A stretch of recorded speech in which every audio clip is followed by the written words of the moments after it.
Alright everybody, welcome back to We Play Games. I'm Walker, and here we are in Age of Wonders 4, about to kick off a new playlist here on the channel called Age of Wonders 4 Bug Hunters. Now this is going to be a playlist that I'm not going to maintain constantly, but rather it's just going to be something that I'm going to come back to whenever I'm feeling, spicy or silly or a little bit helpful, or probably some combination of all three of those things.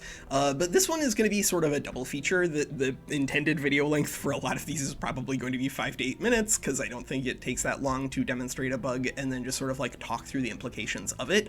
But this one is not just a bug hunting, we're also debug hunting today. So just sort of like whenever we were playing around with the Tome of Mists and we found that Lingering Mists really does break the game in ways that I think that Triumph probably wasn't intending. I do think that we've discovered another thing that is game breaking. I did highlight this in Reddit, but there's really nothing more Walker than taking like a 6-month break and then my first video back is me just replying to my own Reddit thread. So we're gonna be talking about first Barbarians plus Swift Marchers. Gonna try to remember to link that somewhere, either in the description or down below. I don't know, I'm a terrible YouTuber. But we are gonna like just show you guys how silly this is and talk through, I think honestly probably only turn 1 is necessary on normal world threat. Probably we'll do like 3 turns on brutal, and then you guys will hopefully have some idea of what is going on here and be able to replicate the insanity that we're about to unleash at home in a way where I hope that most people who care about game balance are going to be on board with making these things mutually exclusive. I do think that it's fine for some things to be mutually exclusive, right? Like Fabled Hunters still can't go on Mystics, and that does make Mystics like a little worse, but that's okay. Like there are other traits in the game now, like Swift Marchers, but Swift Marchers should not be allowed to be taken with Barbarians. This is very dumb, and if you know how to play the game, then you'll agree that this is very dumb, and it causes just hilariously absurd things. But we're also going to be talking about the double stun bug, which I do want to begin by just like saying I apologize for this thing being a misnomer, because whenever we get to it in combat, we'll highlight it, we'll talk through it, and we'll talk about why this isn't just a problem with double stuns, but seems to be a problem with just like any CC, and why that impacts the player more than it impacts the board, and how that can affect the average consumer experience, the ace, in a way where that person just bounces off of the game because they feel like they have to babysit their AI a lot because they don't know that this bug is going on, and it makes them feel bad. And more importantly, we're gonna do some emotional blackmail, because like I know somebody at Triumph loves Reavers. You can't lie to me. If I like watched your content more reliably and was like better connected to reality, I'd probably remember which one it is. But somebody at Triumph like obviously loves Reavers because they've put so much work into making them better that it's crazy. Like the big upgrade on Marked actually I think was generally a really big move for them, but just like playing around with them now, it's pretty obvious that the skirmish AI that Tom encountered in the Triumph stream, like the first stream with the new DLC, is real, and the ranged AI is a lot better. And unfortunately Reavers still has like some economic problems that I don't know how to recommend resolving, but I will tell you that like they really are playable now, but they're held back by this bug because it causes their AI to do weird things that are very easily fixable. We could do it a demonstrative case with like Reavers plus Cryomancy, but I wanted to make this a double feature and combine everything at once, and I kind of figure that you guys are smart enough to figure out how to test things on your own and watch things in auto-resolve. I don't really think it matters too much like what sort of map settings you're playing on. I do want to very briefly talk about the Umbral Abyss though. I think that generally if you want to play with the Umbral Abyss, especially if you want to play with like a fewer number of players, I really do think you need to be playing on large or very large relative map size because of the way the Umbral Abyss works, right? So the Upside Down is going to create all these portals all over Hawkins that are going to allow you and David Harbour and Winona Ryder to like go into a Russian jail, and that's going to allow you to invade Zombies' capital on like turn 9 if you just have relatively favorable map generation, even if you're in the southeast corner of a very large gigantic map and he's in the northwest one, because there's the weird portals all over Hawkins, right? And so what that means is if you want to experience a full 4x with the whole exploration and not just like a deathmatch a la skirmish, you really should be playing on larger map size when you play with Umbral Abyss. I know it sounds like the opposite, because like this does add a lot of extra tiles to the game, but because it shrinks the real world, and that is where people like live and die in Age of Wonders 4, this is just where you get a bunch of stuff to kill people. I really do, I'm a big fan of larger, very large, because we're gonna be playing with 4 players, or I guess it doesn't really matter because I'm not probably going to do more than one turn here. But whatever, we're playing with 4 players. We're just going to pretend like this is a normal thing. We're going to play with continents. Divide nominally had its map RNG fixed, but I do think it is actually generally worse now. I tried it out and we spawned on an island with like 2 tiles. So I don't think it's quite working, but continents is fine. We'll just see how it goes.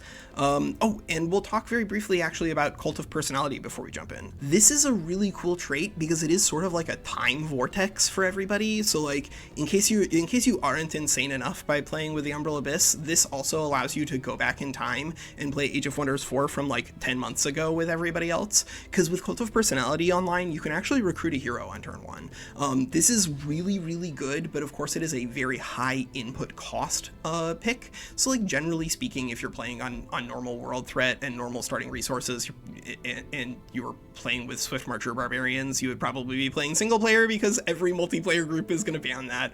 But if you're doing this at home and you want to play with Fabled Hunters instead of Cult, you can, but Cult is cool and does silly things.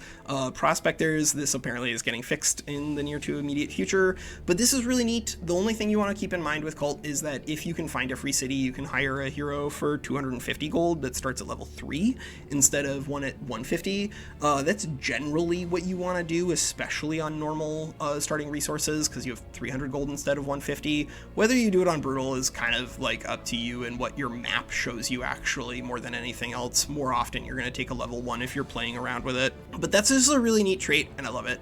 And this is definitely one of those that is going to be competing with Fabled Hunters and Hermit Kingdoms and Swift Marchers if it's not banned or entirely destroyed by the time we get around to doing the tier list videos again. Also, straight up, if you're only here to witness the bugs, I am going to put like chapters down below, because this video is ultimately going to end up just being like non-Newtonian fluid. I thought that I could come up with an edit for this that maybe would be like 25 minutes long, but I just have so much to talk about the game, so many things to share with all of you that I really am not going to even attempt to help myself. So for the unpaid Triumph intern who's accidentally watching this during lunch, just use the chapters and then you can talk to somebody else and not, you know, waste 45 minutes or whatever this ends up being. But for the people who are deeply unwell and want to learn how to play this game in really insane ways, we're in the right place, because there's a lot of stuff that we got to talk about. And I think the first thing that I want to talk about is actually one of the, I would say there are 2 of the most important videos on Age of Wonders 4 on YouTube are both by Winslaya. One of them is the EXP rework, and the other one is the Ancient Wonders that you can clear for free. I can never remember the Ancient Wonders that you can clear for free other than the Eternal Bed Chambers, because I just love my zombie mama. But there are other ones you can clear for free. But the core of the EXP system is that because of the way that they distribute EXP now, you really don't want to be bringing fewer than 4 units to every single fight. You're just wasting EXP that way.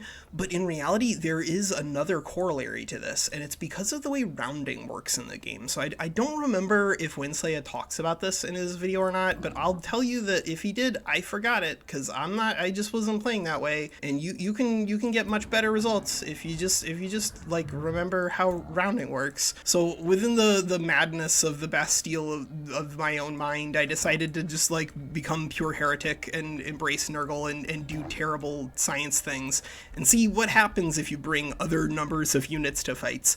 And it blew my mind. So like here we've got a Butcher Ogre, a Butcher Ogre, and a Vampire Spider. I'd honestly probably try to not fight that first. This looks like a much easier fight. Yeah, we just go to this fight first and then bounce back and then ritual and then fight them. That seems a lot cleaner. But here we've got a fight with double supports and a Dawn Defender. No matter how many units you bring to this is basically a free fight. It's just like 16 EXP. And olden days, I'd say, all right, well, this is 16 EXP. You have 4 units. 16 into 4 is 4. Everybody's going to gain 4 EXP, and your ruler is going to get to level 2, and that's really what you want to be doing. But in reality, rounding in Age of Wonders 4 is favorable, and I think this is good for basically everybody, because like most people are just going to mash all of their units into every single fight and, you know, like not know what's going on and just have fun, and that's okay. And I think honestly people should celebrate all aspects of playing Age of Wonders 4. For the people who are like like to play Slay the Spire while also playing Age of Wonders 4, it's really not hard arithmetic. This is 16 EXP. If we brought 5 units, everyone would get 3, but there would be a remainder 1. And because there's favorable rounding, everyone's actually going to gain 4 EXP rather than 3. Now, when you have the percentage bonuses, they actually get factored in before rounding, as far as I can tell, so they're actually not as useful as you'd think. But what this means is that this fight, if we bring 4 units, we only get 16 EXP, because that's what's naturally on these units. If we bring 5, we'll actually end up with 20 EXP and an easier fight.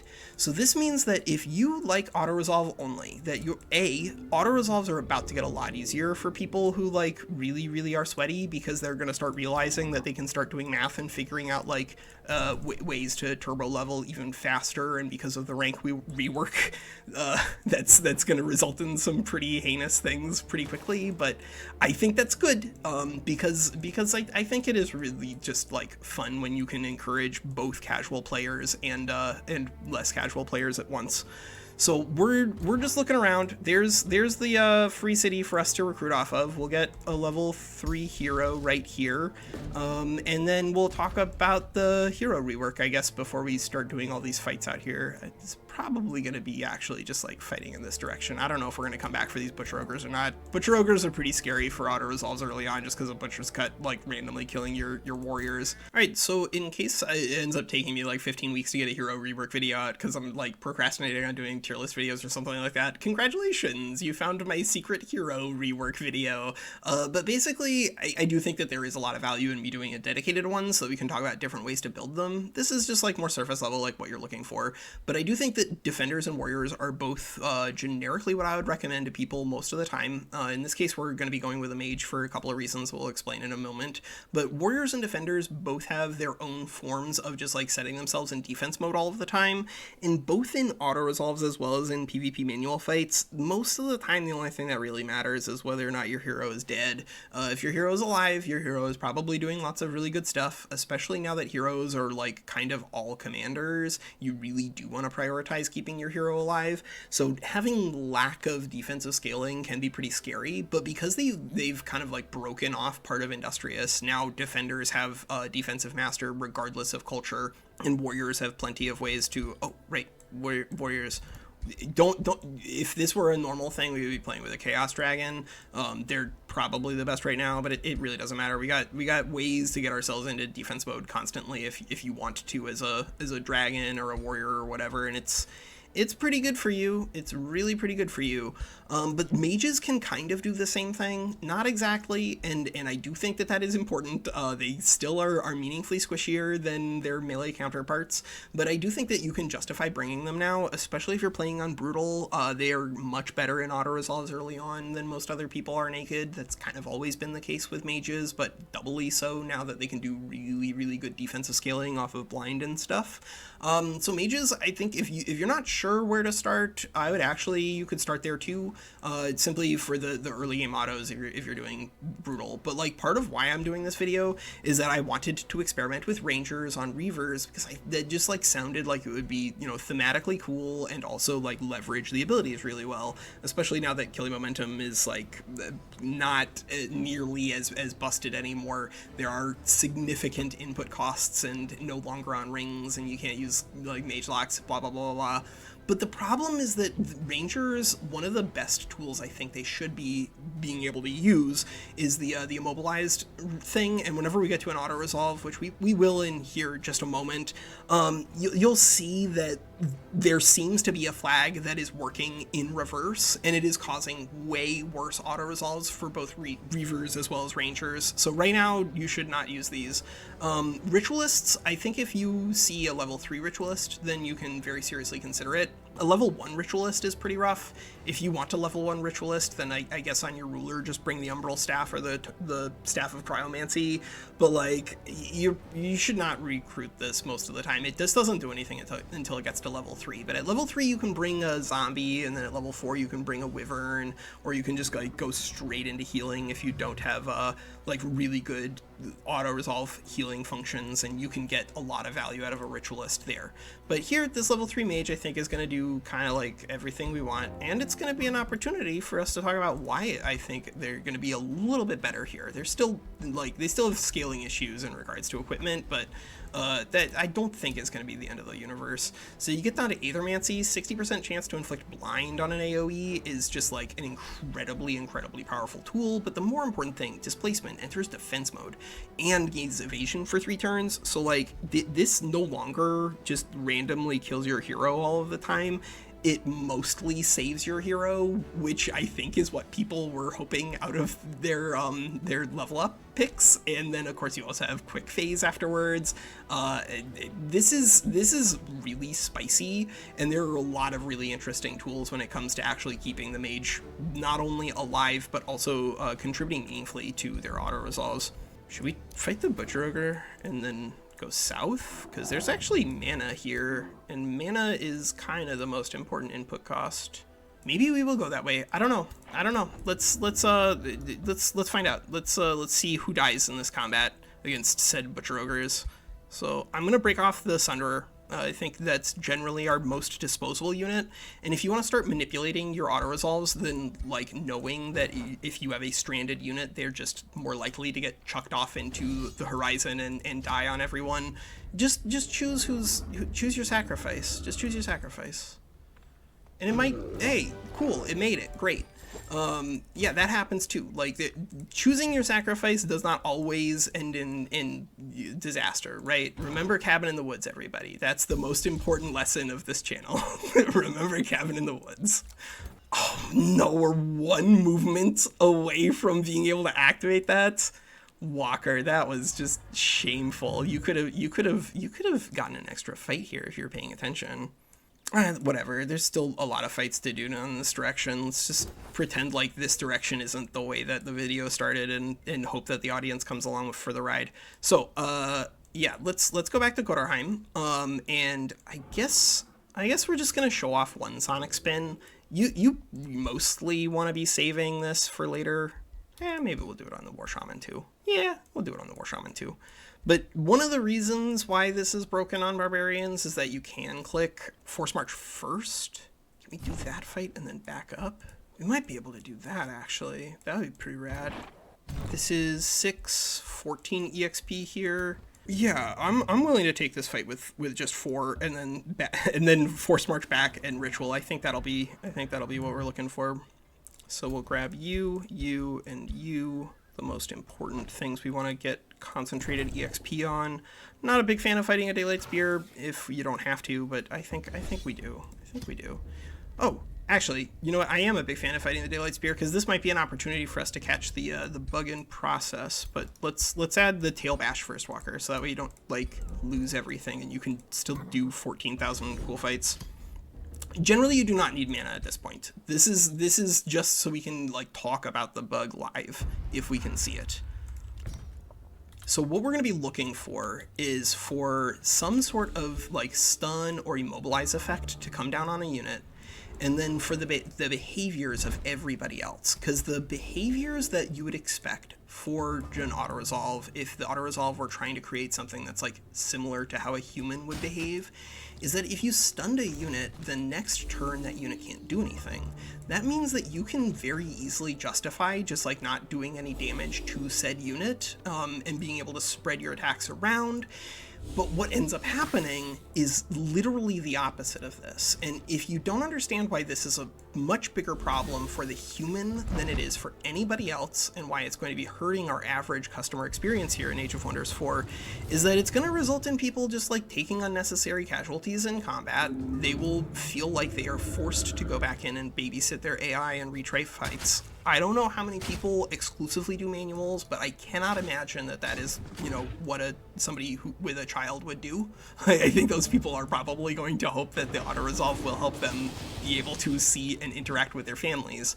But because of this bug and the way that the AI will generally try to prioritize attacking things that it should generally be trying to prioritize not attacking, we're not going to be in any rough shape here, because this is Barbarians. It does not look like we are going to even see the bug today, because it does seem like the Ice Coffin is just not important. But it does hurt Reavers very badly. Like, if you just watch like 10 minutes of Reaver fights, you'll see immediately that your Harriers are just getting beaten up in combat for no reason, because they're just impatient. And it hurts my feelings, because I know that you guys love Reavers. I know you do. Don't lie to me. Don't lie to me. Let's see. Let's go back here. Let's click, oh, right, give Ritual Stone. This is important. Giving your stone, you gotta give your stone to people. We could have Sonic spun somebody there, Walker. You just were not paying attention, were you? No, you were not paying attention, were you? Whatever. I'm not re-recording this section again. We're moving on, everybody. We're gonna go see how this plays out on Brutal, because it does play out on Brutal, and that's very, very silly to me. So 3. We could bring the War Shaman to this fight, but I don't think we need it. Nobody has any damage on them. So we'll bring our hero, I guess. Our hero's level 4. All right, cool. Yeah, let's get Chaos. Let's get Blind.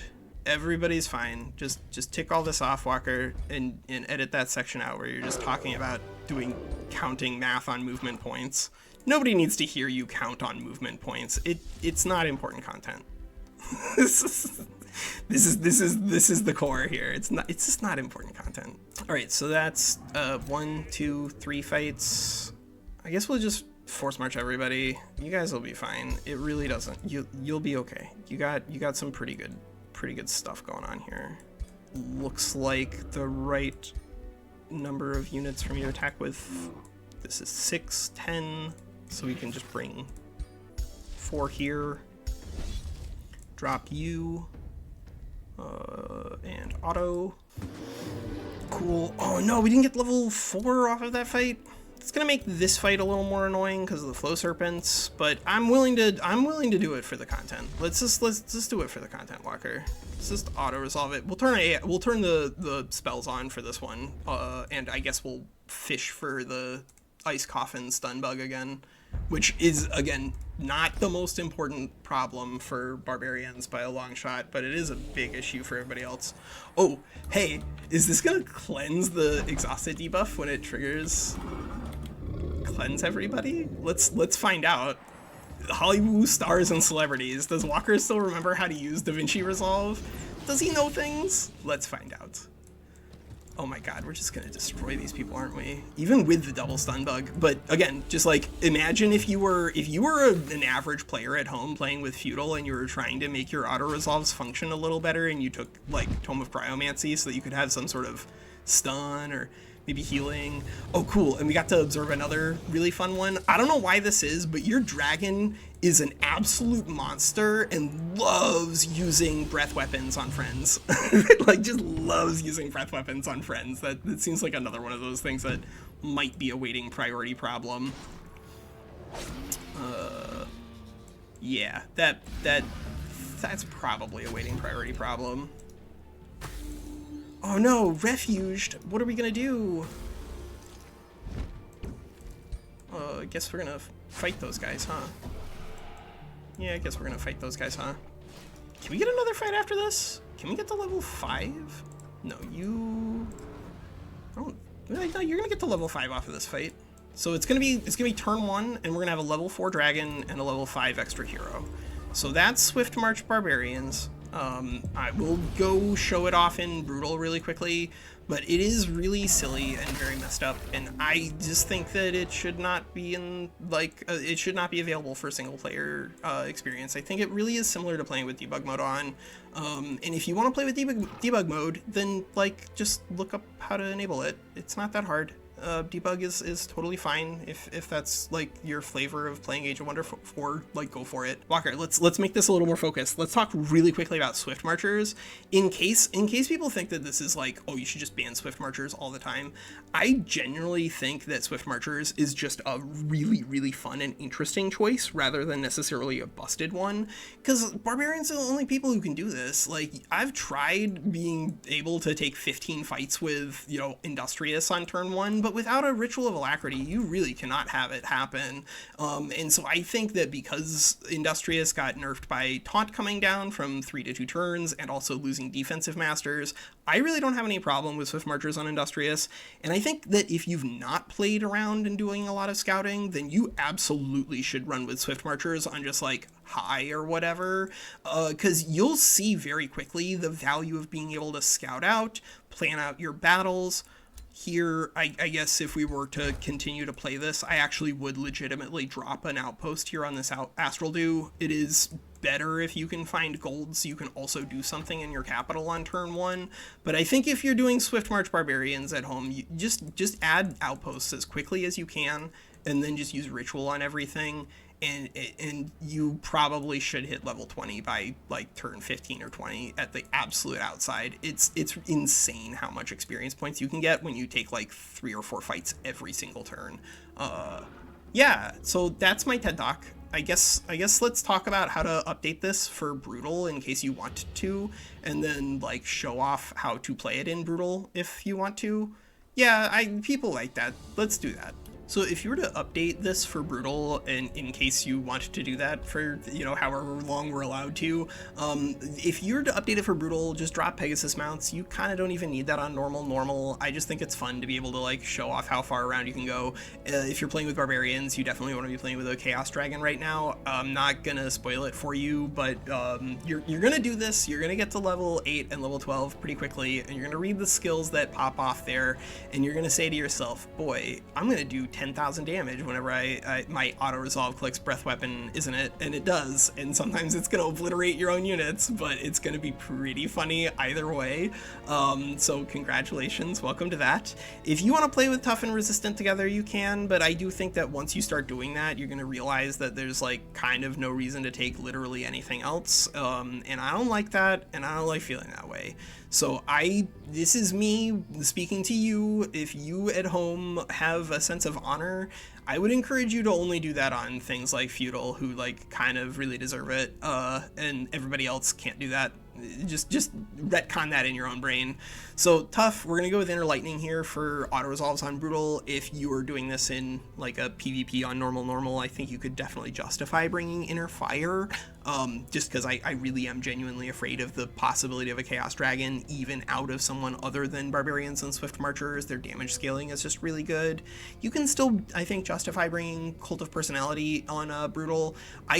Fabled Hunters is also like a lot worse on Brutal, so like you're gonna have to fish around for a different society trait anyway, and this one it gives you some fun stuff, as we've demonstrated, hopefully. So yeah, let's just like run this guy in and see what we can get done in a couple of turns on Brutal. But it really is slower. Like that's it's slower initially because of the way that the map works in on Brutal rather than on normal. On Brutal, there's just a lot more experience points. So after the first, 4 or 5 turns, your dragon really should pick up under this this horrible experiment. I do think you'll hit level 20 faster on Brutal than you will on normal, because you really should be able to find the EXP on the board. But you have to be really careful, because like you do have to use mana in some fights, and I do think you need to use mana to do some rushing around the board too. And of course, there's also like a finite number of units that you have in order to maximize the EXP capture here. So yeah, let's kick this off. Let's see what we can get done with Brutal.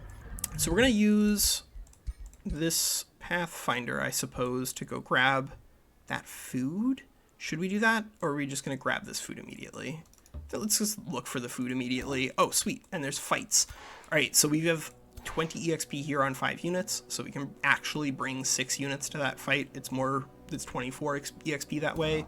And then this is 6, 10, 18. So this one we probably want to bring 5 to. Yeah, I think we want to leave 5 to that fight. So 6 and 5, which means that if we'll take the 6 first, I think, to see where the damage ends up, and then we'll just leave someone behind. That's like typically the pattern that I've enjoyed for Brutal or Bounce Back and Heal. We'll see. We'll see who takes the damage and how much. We could still take a defender or a mage. It doesn't matter. Just like have fun at this point. You're doing something that I'm hoping is going to be banned. So just live your best life. Here we're going to turn mana off. I think this is probably going to be a fine fight. As long as we don't lose the warrior or these 3, I think we'll be all right for this fight anyway. Okay, cool. Yeah, we lost a Pathfinder, but that straight up does not matter. Because now we're level 2, so you get your tail bash thingy. You get...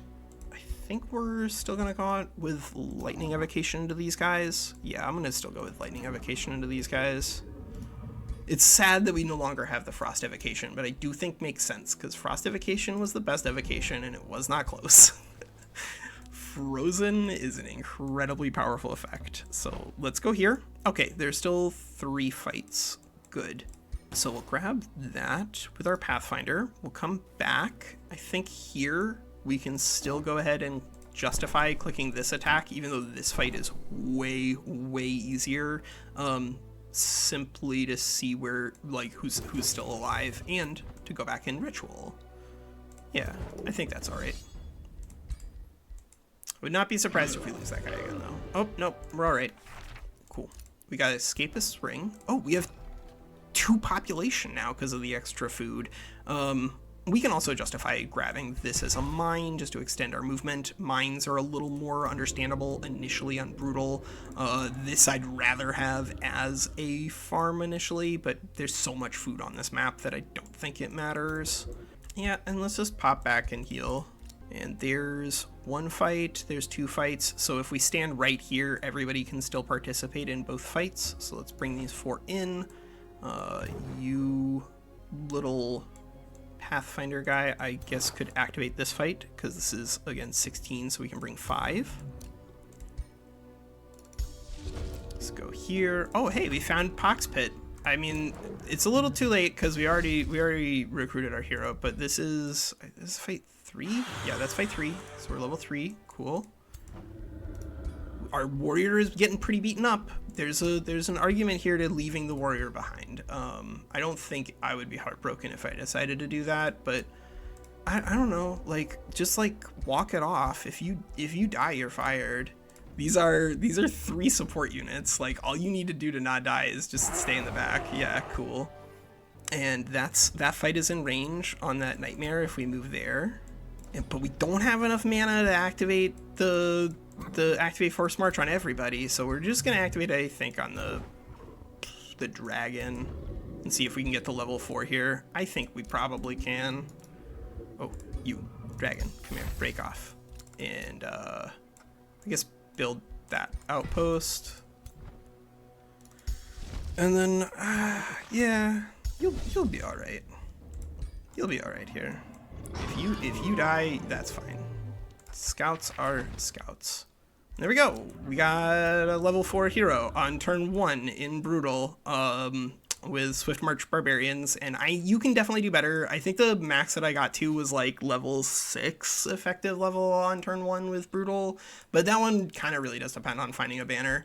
But for now, that's Walker. I hope you had fun, and I hope you felt like you learned a lot here on We Play Games, because I feel like I learned a lot, and I was the one who was recording this. Okay, goodbye.